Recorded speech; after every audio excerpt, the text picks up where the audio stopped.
har yau ba a taɓa cewa ga musussuka ya musuluntar da Kirista ba. Sai kuma gashi yanzu yana ƙoƙarin ya hana a musuluntar da Kiristoci. Malam bari in sa ka ji kuma masu sauraro su ji domin wato malam ya fashin baki a kai domin mu fahimci a inda aka sa gaba. Musussuka bismillah. Ina da sako zuwa ga Kiristocin Najeriya.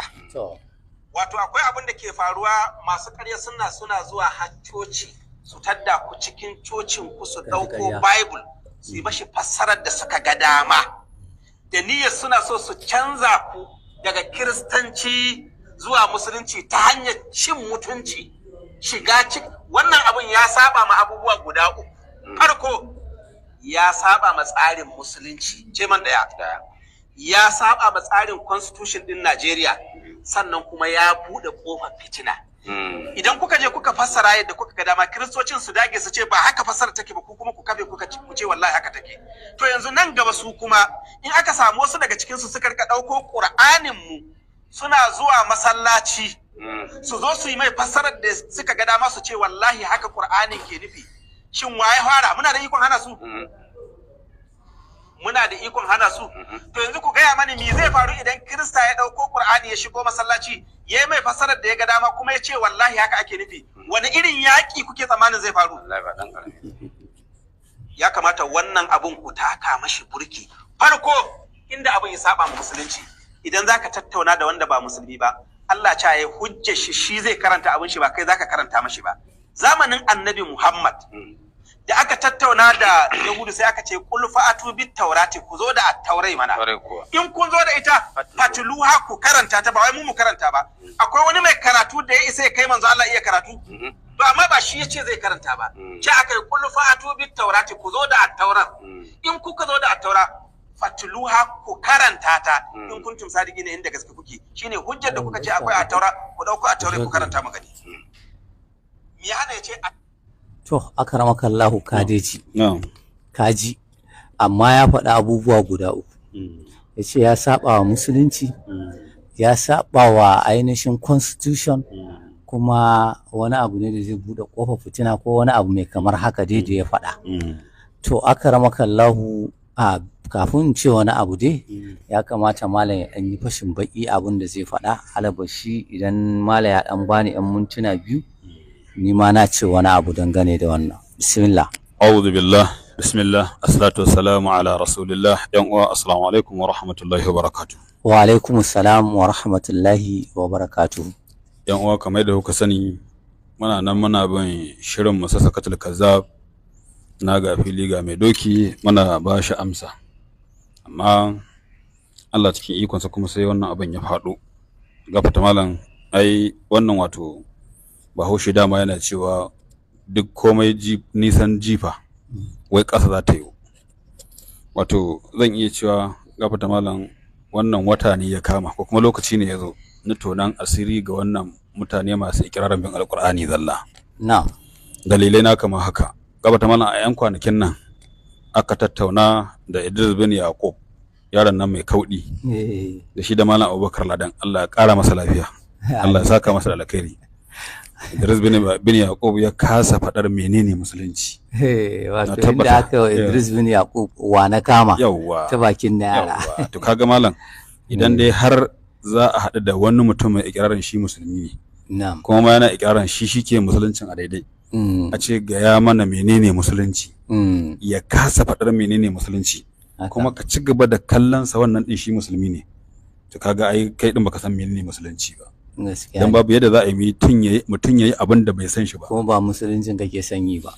Gafata malam, sai jiya kuma ina jin ko shekaran jiya dan jaridan nan Fuad Umar sai ya tarfa ɗayan dan uwan ɗayan MB Qur'ani zalla, shi ma sai gashi aka tambaye shi menene bambancin sunna da alqur'ani.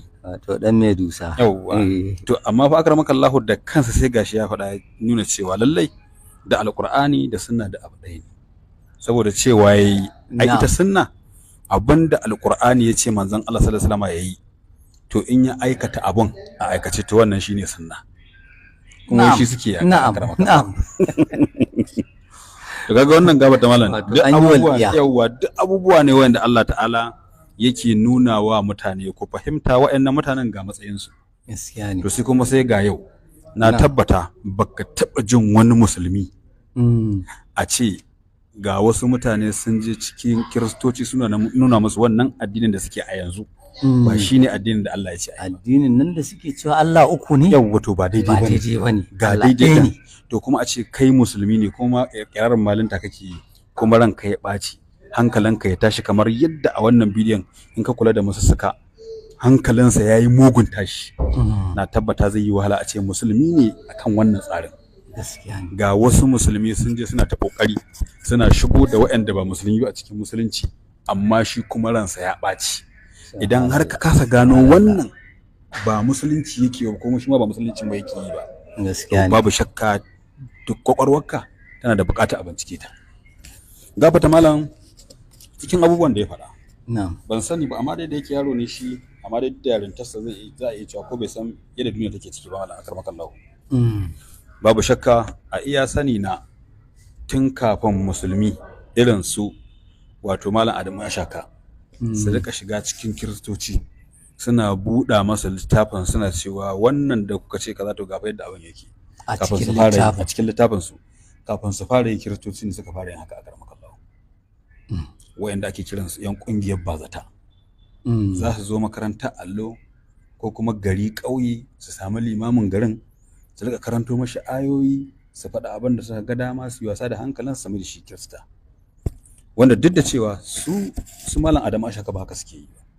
Su malam Adamu Ashaka Bible din nan a yau mafi yawanci ana nan kasar da turanci da Hausa ai haka yake to turanci to yaran turanci wani boyayyen abu ne ko yaran Hausa ne boyayyen a Najeriya. To in ka karanta abu in kai kuskure za a ce ai kalmar ba haka take nufi wannan ba wani abu ne a boye.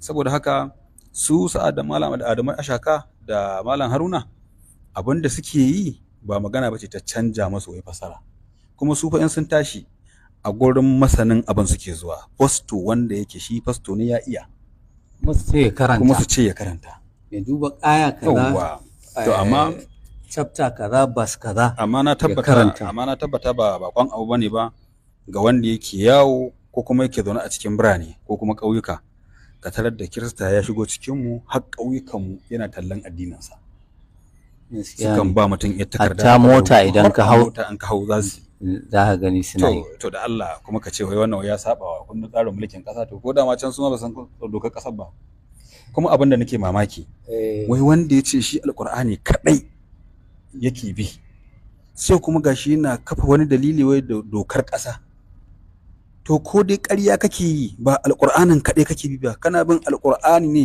da constitution na Najeriya. To malam a daidai nan wato ya nuna shi azzalimi ne shi fasiki ne shi kuma kafiri ne in dai muka bi tarjama ta alqur'ani. Wa man lam yahkum bima anzalallahu fa ulaika humul kafiruna fa ulaika humuz zalim. Yanzu malam ka taba jin wani malami na musulunci yana cewa ai zan yi abu kaza ne saboda bai saba wa dokar kasa ba? Kuma a lokacin da yake tallata musulunci. A lokacin da kake tallata musulunci kana magana wai ba zai ba wannan. To akaramakallahu idan muka duba akan dokar kasar kanta ma wallahi ƙarya yake yi. Wannan gaskiya ne. Malam dokar ƙasa ta 1999 sashi na 38 ɗaya cikin baka ta ba wa kowane mutum damar 'yancin yayi sanar da addininsa kuma ya bayyanar da addininsa kuma ya karanta kuma ainihin ya koyar kuma bayan haka doka ta ainihin 39 ɗaya cikin baka ita kuma ta ce kowa na da yancin faɗar abin bakinsa ciki har da yancin ka ɗauki littafin ka gane ga ganewarka doka kuma ɗaya cikin baka sai ta ce sai dai idan ko zai ainihin kawo zubar jini shine tsaro ko kuma lafiya ta mutane ko kuma ainihin wato cin zarafin wasu kamar yadda shi yake yi to wannan kaga abin da dokar kasar ta ce kenan. Abin da nake so na ce banda dokar kasar, wanda mu ba magana dokar kasa muke ba, mun tashi ina son a wannan abin da yasa na faɗa wannan ina ƙaryata shi ne da yace dokar kasa. To mu kalla shi kansa musussukan